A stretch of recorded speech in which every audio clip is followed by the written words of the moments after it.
Pledge of Allegiance. I pledge allegiance to the flag of the United States of America and to the republic for which it stands, one nation, under God, indivisible, with liberty and justice for all. Thank you all for joining us this evening. Jody, could you call the roll, please? Dennis. Here. Harold. Here. Hollenbaugh. Here. Musgrave. Here. Odoricio. Here. Phipps. Here. Robinette. Here. Okay. The minutes for our November 17th meeting were distributed for you to review prior to this evening. Are there any additions, corrections to those? Hearing none, do I have a motion to approve? So moved. Second. Properly moved and seconded. All in favor say aye. Aye. Opposed, same sign. Okay. Jody, do we have any correspondence this evening? We do not. Okay. Do we have anyone signed up for lobby visitation? We do. Tim Dunn. Tim, if you could just give your name and address for the record, please.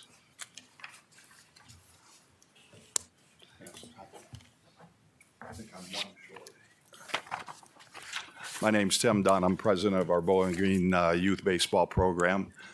And I'm here tonight, finally, to thank Consul, Mike, Brian, Lori, in support of a couple projects that really has been going on for a couple years, maybe 3 years.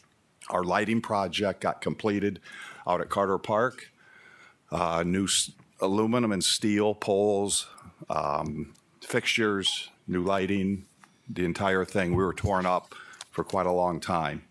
And we opened the season this year. We finished the project in June. And we are extremely pleased at what it has done for our program. We got a lot of feedback, not just from our own parents in Bowling Green, but the number of teams that come through Carter Park in a year's time. Also, supporting the pavement project on the south end. That was a big project, getting that new pavement put in and the pavement repainted, handicap spots and parking spots. Those two projects, along with our board that took on quite a few things at the park, we feel right now, going into 2026, will be our 76th year. We opened Carter Park in 1990, but we think we're as good, if not better, as far as the physical facility. Really, really pleased. And so tonight, on behalf of our board, I just came to thank all of you. I hope you understand the impact. The competitive teams and competitive leagues now across Ohio, Indiana, Michigan, cities are putting a lot of money into their facilities, and Carter Park is right up in there now in Ohio. So other things that they're doing that have made big inroads on making them more competitive where they're at, but we're very pleased with where we sit today.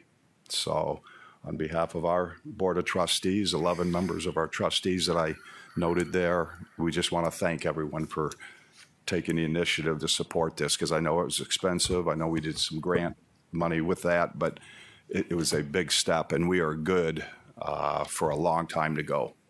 Okay? Any questions at all about our facility? At all? No. Thanks Okay. a lot. All right. Thank you so much. Kathleen Dennis.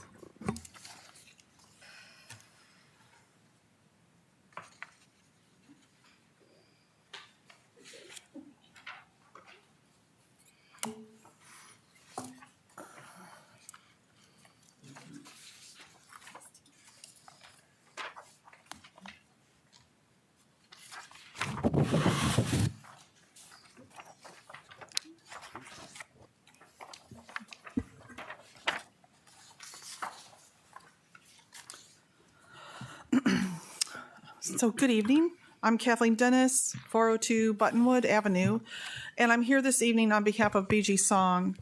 We're excited to invite you to, all of you including the administration, and the residents of Bowling Green to our Architectural Design Studio Showcase. We present this event in partnership with BGSU's School of the Built Environment. The faculty who have worked with us are Lindsay Brusco and Ben Burkhart. The students are from Professor Brusco's Design Studio class. The showcase explores how architecture can support new collective forms of living and care by addressing the urgent need for diverse, affordable housing in our community. The featured designs are student visions that imagine sustainable, connected, and community-centered ways of living for one of the newly designated mixed-use neighborhood properties in Bowling Green. The showcase will be held from noon to 2 o'clock on Tuesday, December 9th at the First Presbyterian Church, 126 South Church Street. Community members are encouraged to drop in and view the designs and engage students about their work. The students were challenged to envision a new future for the former Sentinel Tribune property on East Poe Road. Their proposals are quite varied, reimagining the site as vibrant, well-integrated neighborhoods that foster connection, adaptability, and mutual care. You will encounter architectural designs that enhance lives through the repurposing of a space located near all major community resources. These designs provide moderately priced housing in settings that facilitate community engagement. The neighborhoods include a variety of homes and buildings, some with designated commercial uses, linked by inviting landscaped walk and bike paths, including natural elements such as native plantings and water features. They're well integrated into nearby communities. As you talk with the students, you'll learn how reutilizing existing spaces in a well-designed, cohesive environment can support everyday people. Through our collaboration with BGSU School of the Built Environment, we hope to build excitement around the possibility for future affordable housing options that will reflect and enhance Bowling Green's existing sense of place. Too often we hear there isn't a way forward on affordable price points for new homes and neighborhoods. BG Song believes through dialogue, determination, and hard work, we can bring together the elements that will be required to address this need in our community. We hope you will all attend and enjoy exploring these creative ideas, and I look forward to seeing you all there. So, thanks. All right, thank you. That's everyone for this evening. Okay. That brings us to the introduction of new legislation. Mr. President, Mr. Robinette. from the Finance Committee, I've got three ordinances. First, an ordinance to provide appropriations for the expenses and other expenditures of the City of Bowling Green, Ohio for the fiscal year beginning January 1st, 2026 and ending December 31st, 2026. An ordinance providing supplemental and/or amending appropriations for current expenses and other expenditures of the City of Bowling Green, Ohio during the fiscal year beginning January 1st, 2025 and ending December 31st, 2025. And an ordinance amending and adopting Chapter 33 of the Codified Ordinances of the City of Bowling Green, Ohio regarding employment policies. Mr. President, Ms. Phipps? from the Planning, Zoning, and Economic Development Committee, I have an ordinance dedicating a perpetual easement for highway purposes without limitation of existing access rights in the name and for the use of the City of Bowling Green, Wood County, Ohio. Okay, and then I have two ordinances from Public Utilities. I have an ordinance authorizing the Utilities Director to enter into contracts with Novotix for professional services and an ordinance accepting deed from Bowling Green Economic Development.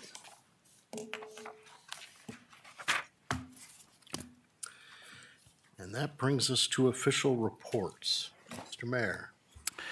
Thank you, Mr. President. Good evening, Council. I really don't have a report, but I did want to provide just a reaction to Mr. Dunn's comments. I would want to reciprocate his observations about the value of that partnership and the relationship between the organization, Little Youth Baseball in the city of Bowling Green. That's a long legacy of Little League Baseball in Bowling Green. Tim and I could probably have a lot of fun telling stories of our time at the old Pee Wee Park, going back to the days when we were elementary kids. That's when I first met Tim, and we played together out there all the way through our elementary days. A lot of great memories, but that just goes to speak to the longevity of the relationship. But from my perspective, that is really an amazing organization. There are a number of residents that support that through their volunteerism. You have a roster of the board members. They're all volunteers. They do not get paid in any way, shape, or form. And I can say from experience that there are hundreds of hours spent by those individuals and many others supporting the work of that organization throughout the course of this summer every year. And the participation from local young people, it's an outstanding opportunity for kids to learn a game of baseball. And I'm thankful for the work that they do. That's honestly, it would be difficult for the city through their Parks and Rec department to be able to stage and present and organize a program of that magnitude. So we're fortunate that there's an organization such as Little League Baseball that is willing to do that and take that on. So Tim, thank you for your work. How many years you've been doing that? Yeah, 49 years. So thank you for your work and your commitment to that over the years. And also, please share my appreciation with your current board members and other volunteer coaches and concessions and ground people. It's a group effort, and the community benefits in a very positive way for that. So I'm proud that the city is able to support the work that they do out there because, again, I believe our community as a whole benefits from that relationship and the programs that are presented there every summer. Concludes my report, subject to any questions that you may have. Does anyone have any questions for the mayor this evening? All right, thank you very much. Municipal Administrator, Ms. Tretter. Good evening. Starting my report with a bittersweet announcement. We are happy for her, but sad for us that Martha Wolke has let us know that she'll be retiring at the end of this year. Martha has been with the city since, hopefully I have this right, September of 2021. Is that correct? After a long career within the community as well. She was a well-known community figure, and we were glad to have her on the staff here. In that time, she has led our community development area, and in the last couple of years, in addition to those, took over as the director of the administrative bureau. She has been a proven staff resource, coordinator, collaborator, and an all-around great person to work with. She is professional, responsible, and responsive as well. I very much enjoyed working with Martha, as did my colleagues, and just so you know, you truly made a difference in your time here, and you will be missed, but we are happy for you to get your retirement time. So since we are on Community Development Night, we have invited Matt Snow here to give an update on community development for all of you this evening. I can take questions if you have them now or after Matt talks. Are there any questions right now for Ms. Tretter? All right, thank you. Matt, the floor is yours. So I have quite a bit to cover, so I'll go kind of quick, but happy to answer any questions at the end. As you know, in community development, we administer several different programs, have several that I'm going to highlight tonight. One being the home repair programs. We definitely appreciate City Council's allocation of the $100,000 at the beginning of the year for our local home repair program. That has provided a lot of flexibility in being able to provide assistance to residents in BG. One being the income limits, being at $350,000 or 350% of federal poverty level, allows people to qualify that wouldn't otherwise qualify. That's an increase of around 25% for eligibility. With the funding so far, we've assisted 7 households with an average repair of $11,500 per project. Most of the repairs being roofs, furnaces, water heaters. We did have a project, which I'll share as a success story that I have listed in the report, where we were able to replace some of the galvanized water lines that were identified through the utilities department, and also some painting that was done as lead safe work. So one of the projects was, as I had mentioned, an elderly homeowner that had gotten a letter from the utilities department identifying that there was galvanized water lines. We were able to replace the water lines from the city street into the home, and actually throughout the house, they were galvanized as well. So we went ahead and replaced throughout the entire home as well. We also had a historic home that had a lot of damaged siding, peeling paint. We were able to repair all the siding and repaint everything. We otherwise would not been able to accomplish that with the federal money, with all the restrictions with the lead safe housing rules. It would have exceeded the cost of the programs. We had a roof that was tarped for over a year that was able to be replaced as an emergency once they were able to turn in all their documentation. So as I had mentioned, that's the local home repair program, the local money allocated. But another big part of our home repair programs is the CDBG, Community Development Block Grant Entitlement Funds. We were awarded $282,000 in fiscal year -- Through that program, as I'd mentioned, the income limits are lower, about 25% lower for a 3-person household.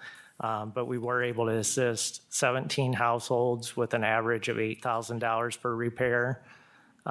Most of them repairs were roofs and furnaces. Once again, we're looking at major mechanical issues that otherwise could catch applicant off guard that they would not be able to afford to have replaced. We were able to do some windows and doors, accessibility repairs, plumbing, and electrical as well. Some success stories with that program. We were able to replace a substantial amount of flooring in one of the mobile homes that we went into. Actually, when I walked down the hallway, the only thing holding us up was 2x4s laid across the floor joist. So we were able to go through that entire home and replace subfloor and put new flooring down. And in the meantime, we did some accessibility repairs in the bathroom as well. We had a boiler that was not running efficiently at all, leaving black soot on the homeowner's ceilings. That was replaced as well. And then the last one was a elderly homeowner where we replaced the front and back doors at the home, and we were able to partner with the fire department's Knox Box program to also install them on the newly installed door. We partner with the county to administer the Community Housing Impact and Preservation Program, also known as CHIP. Through that program, we are able to accomplish very large projects that we would not be able to accomplish through our programs.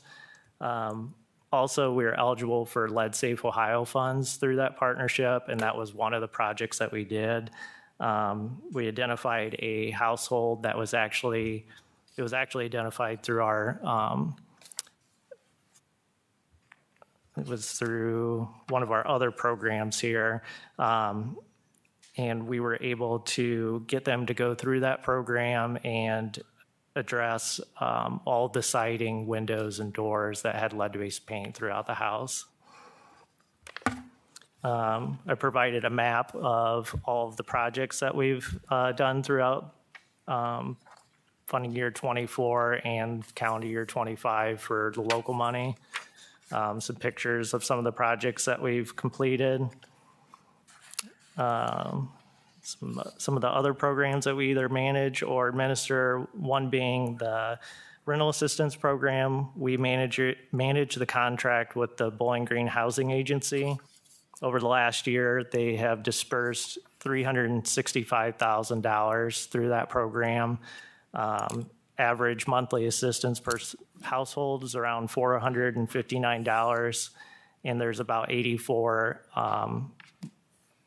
households on that list per month.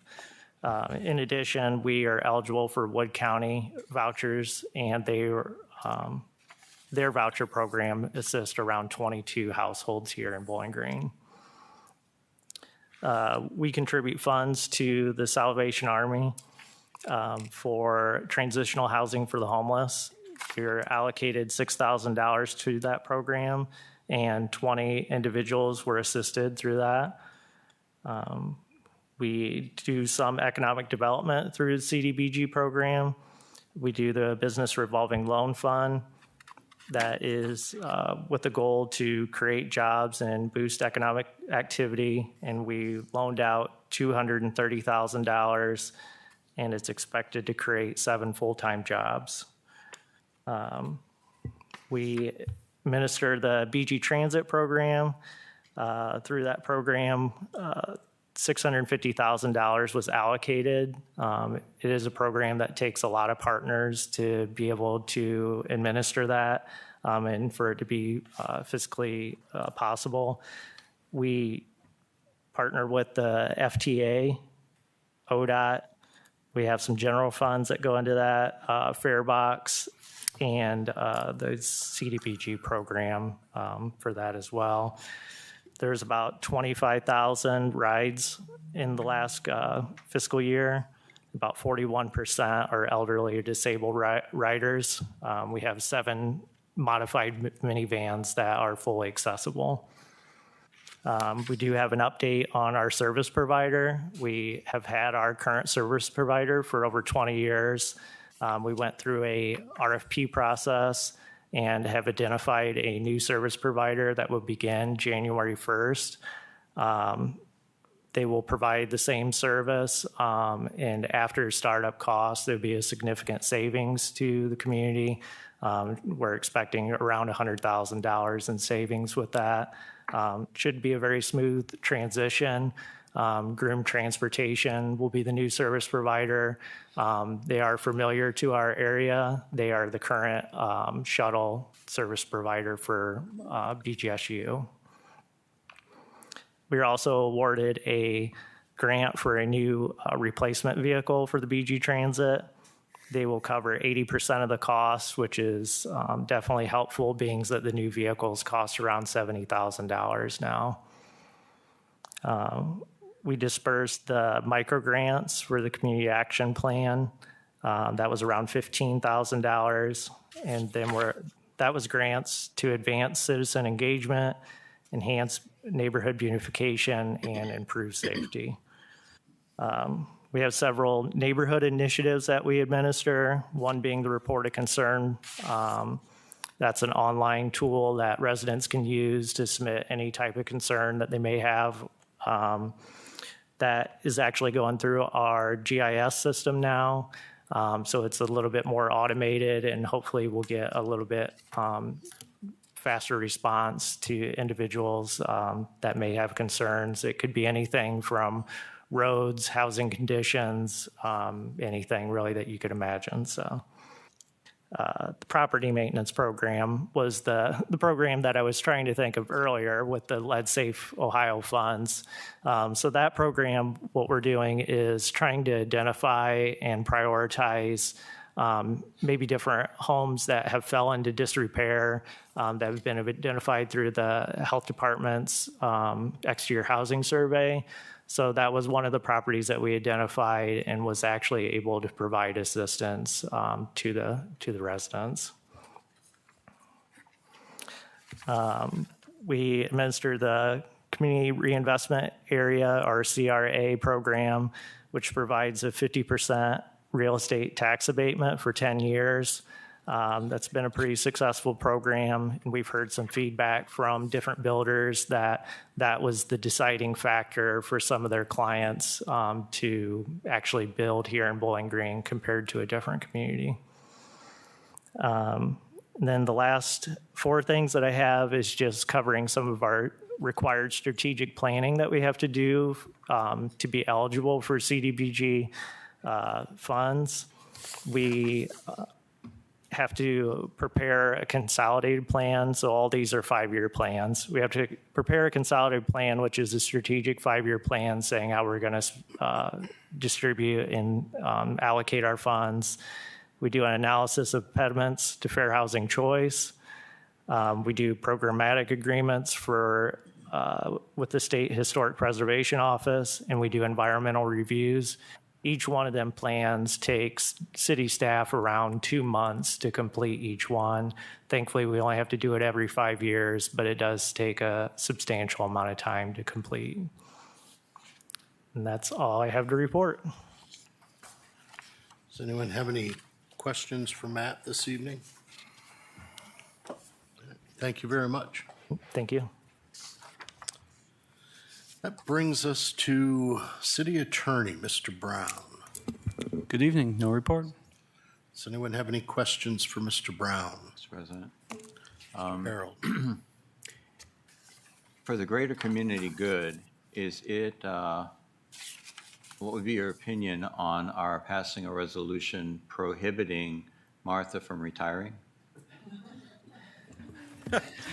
Well, she is technically my supervisor, so Oh, conflict of interest. You cannot answer that question. yeah, I think we should pass that resolution.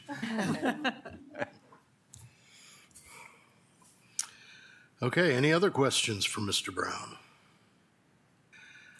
Infrastructure Director, Mr. O'Connell. Good evening. No report unless you have questions. Does anyone have any questions for Mr. O'Connell this evening? Okay. That brings us to council committee reports. Does anyone have any council committee report? Mr. President, Mr. Robinette. on November 19th, the Finance Committee met for the purpose of conducting the budget hearing. No issues were raised by committee members at that meeting. Okay.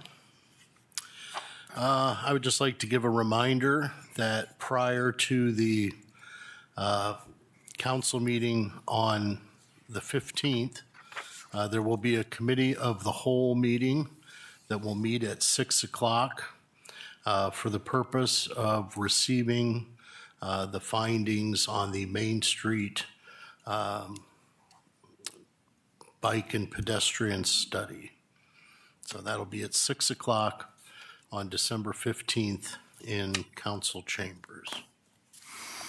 Does anyone have anything else?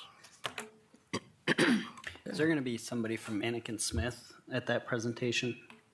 They'll be the ones giving the presentation, Mannequin Great. Smith. Thank you. Sure. Okay. Hearing nothing else, Jody, can you lead us in the reading of legislation? Legislation for first reading. Ordinance number 9328 for first reading. Ordinance to provide appropriations, excuse me, for the expenses and other expenditures of the City of Bowling Green, Ohio for the fiscal year beginning January 1, 2026 and ending December 31, 2026. Ordinance 9329 for first reading. Ordinance providing supplemental and/or amending appropriations for the current expenses and other expenditures of the City of Bowling Green, Ohio during the fiscal year beginning January 1, 2025 and ending December 31, 2025. Mr. President, Mr. Robinette. I move to suspend the rules and give ordinance 9329 its second and third readings. Okay. Second. Properly moved and seconded. Jody?